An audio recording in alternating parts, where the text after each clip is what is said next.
Most of you may be knowing, and many don't know, the horrors which our nation went through at a point in time.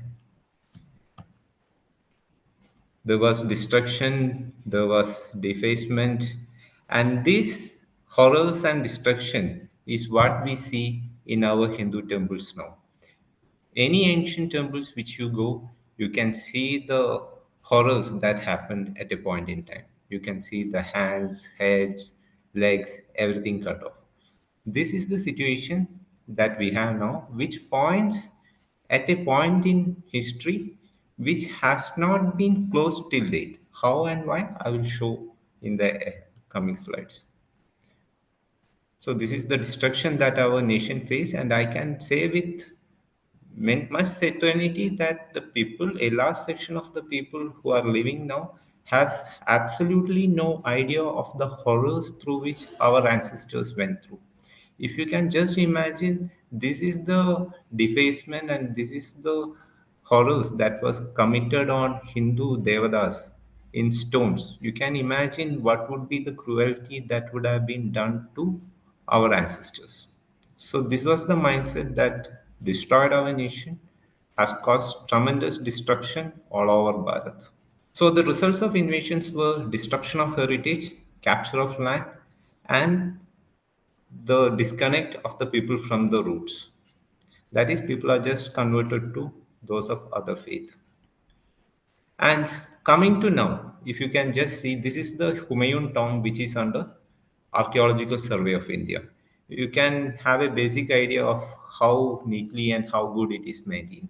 You can see the beautiful monument. It was not like that before. This is how they have refurbished it and restored it. And you can see a fountain, well-maintained gardens, everything. And this is another monument, a Hindu temple which is under the same Archaeological Survey of India, which maintains the Humayun tomb. You can see this is the status. This is a national monument. This is a monument which has been mentioned and has been designated as that of national importance. You can see the garbage. It is much worse. This over the. So this is the situation as of now. So I'll just show a video.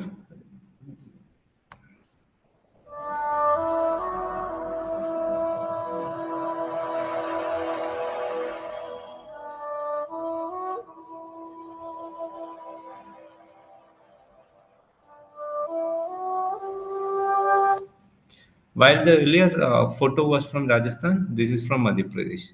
And I can tell you that all over India, it is the same. So the question that we have now is what we can do about it.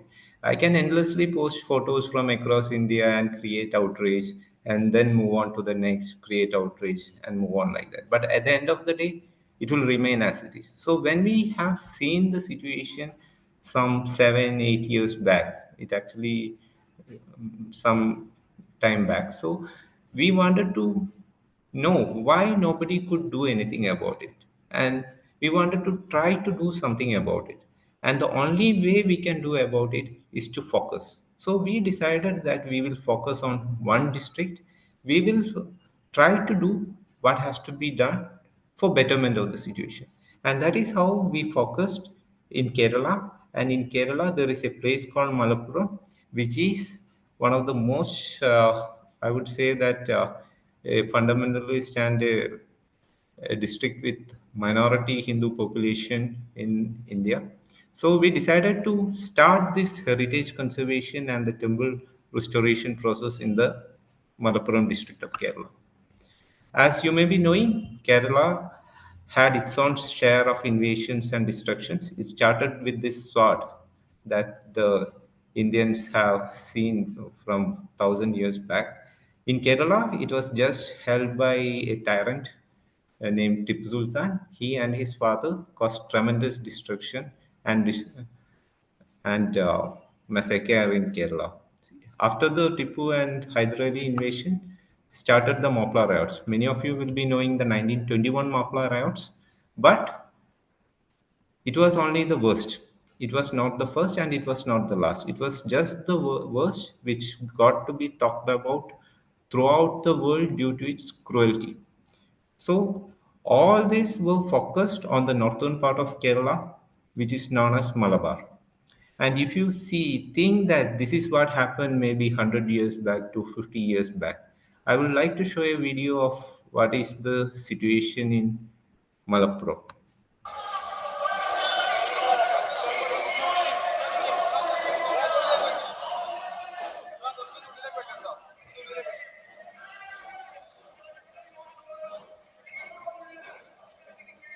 I'm not showing the entire video. This is not an Indian army. This is a paramilitary setup, and it's thousands and lakhs of people. All the network is intact, and this is will give you an idea of where we operate, the Malappuram district of Kerala. As I can say you, Hindus are already in a minority. In many villages, there are only less than 10 percentage of the population. And coming down, it is 10,000 plus hectares of Hindu temple land is under encroachment. What happened was that during the Islamic invasions, during the Moplah riots, many people had to forcefully flee the place, just like what happened in Kashmir, and the land was taken over, the temple land was encroached. That is the situation, and this is as per official records. So, if you ask me where these lands are, there is an official government of Kerala document which shows the survey numbers and everything, and we have it. So much difficulty comes from the financial situation of the Hindu community is also weak due to these historical reasons. And the present situation is that there are so many temples that was destroyed in Malappuram, and the traces are getting removed and the land used for new buildings. And complicating the entire situation is the presence of, as I showed earlier, the religious fundamentalist and extremist organizations. So we have to work on something. So what we have done is that we have focused on restoration of ancient temples in ruins, revival of ancient festivals and traditions, and also one of our priorities is the revival of martial arts. So over the next 5-10 minutes, I will tell you what we have done over the past 7 years. This is the Malappuram. This is the Malabar region, North Kerala, which consists of 6 districts. We have done the study and we have everything mapped out. And our focus has been the Malappuram and the surrounding districts, which has around 120, all the villages, everything is here. So we wanted it to be very specific so that after 5 years, 7 years, 10 years, if someone asks me what we have done, we can show that this is what we have done. So we wanted the project to be very clear so that anybody who supports it should have the satisfaction that they have supported it for and they have got some results of it.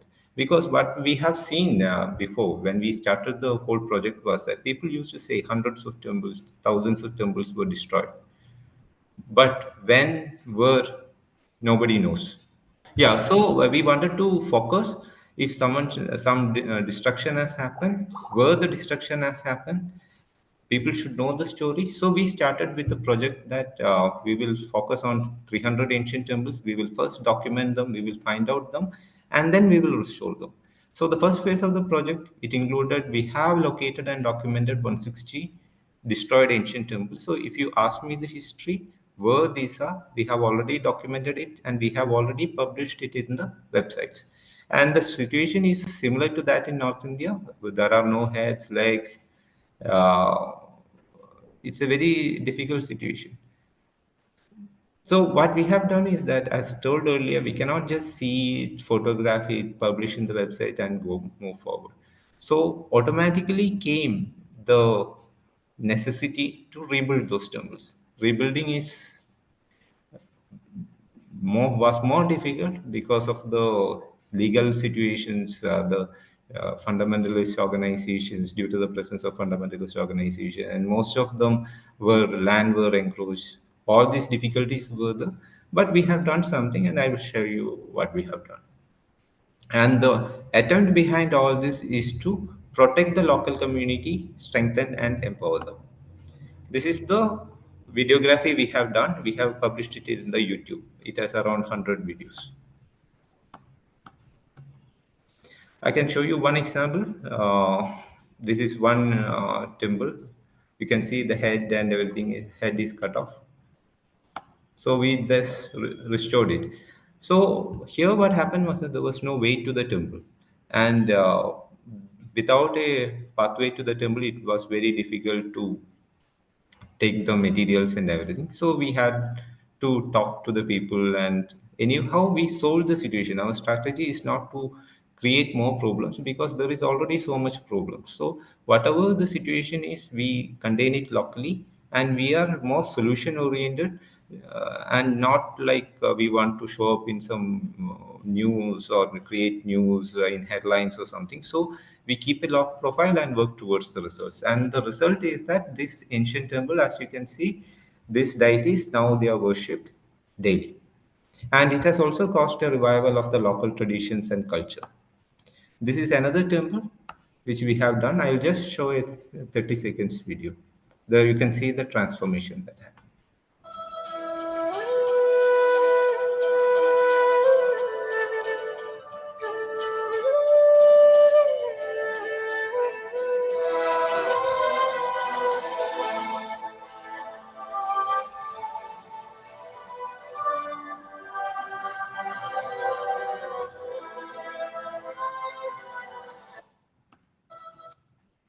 So this is another temple.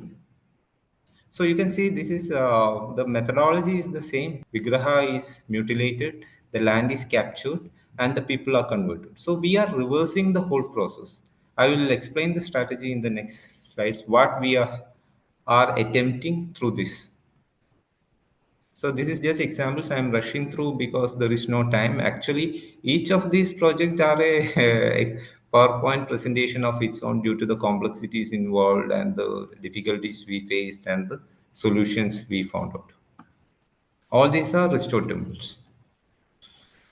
So this is one temple which I would like to show one another 30 seconds video because when we see these destroyed temples, we first thing we have to identify is that there are some sentiments associated with it. There are people who have been praying for generations to see those temples restored. And I'll just share the story of one.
So what we have to understand is that the temples are where our culture and our roots are of our civilizations are lying. So connecting the people to our civilizational roots has to be through some institutions and through these gods which are present in our temples. So this is another temple. As you can see, the head is cut off. It is a very difficult temple which we are restoring. Every criminal case, every civil case, everything is being done here. But the restoration is progressing. Now we have to finish the sealing of this temple. The land was captured, but we have taken it back on December. 26 cents of land belonged to this temple, but people had encroached it, but we took it back December. So I'll just give a 30 seconds video just to give an idea.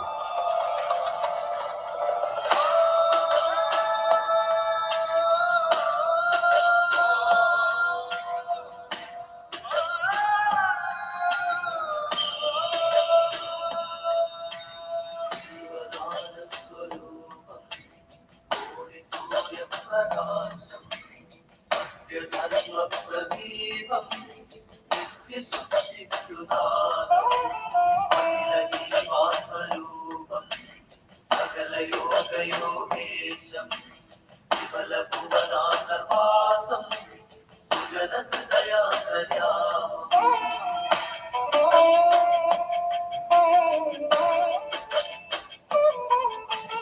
കരുണാരസസമ്പൂർണാഗതിനി അഴകായ അമൃതായി നിറയും ജനനി പരമാണുവിലും സുഖദായകനി ഭവമോഹാത്തക ശുഭദീതികനി. So this is another similar case, destroyed, and which we are focusing now. Here there is criminal case, civil case, and everything. So we are focusing on this also. Okay, so when we did it, we also came to know that there was a centuries of old festival which was stopped during the invasion of Hyder Ali, father of Tipu Sultan, in 1776 AD. So as we started the restoration of temples, it again came to our mind that this is a festival which need to be revived. Along, it is a river festival. As you can see in the slide, it was revived in 2019 by us after a gap of 243 years. So we did it for 4 years, and now we hand it over to the people for it to be done. So I'll just show some slides of how it was revived. So our focus is always the spiritual part because that is how what was lost during the invasion. So we connect the people back to the roots of our civilization through the spiritual path by the connection to the Hindu deities. As you can see, the chief guest of of the function was a Malayalam University Chancellor and KK Mohammed. And this was in 2020. There was a need for a bigger event, which we did a Rudra Yajna and Chandiga Yajna on the banks of Bharatapuzha River in Kerala. It was a very big event over 3 days, which also we did. Then came the COVID. It 2 years it was down, and that was how we revived the river festival. And now we are focusing completely on the restoration of temples. And this is a snapshot of what we have done over the past 7 years. As you can see, we started with the restoration of temples and handing over to the committee. But later, we decided that in order to take it to the full level, there is a because there are many temples in Kerala, but the surplus of a temple never goes into the restoration of other temples and for Hindu dharmic causes. And that is where we as a society is failing. So we have decided that and also there are a lot of mismanagement. People will, other politicians will come. So ordinary people are not able to manage it properly and professionally. And later, what we have seen is that many temples get taken over by politicians and then infighting starts. So we have decided that henceforth, each and every temple which we are restoring will be managed by the trust itself. And this is the snapshot of what we are doing. As you can see, 6 temples are over and 10 temples work is going on. So this is a snapshot. And the focus and why we are doing it, we have to understand that a civilization has mainly three components. One is its sacred spaces, the second is its land, and the third is its people.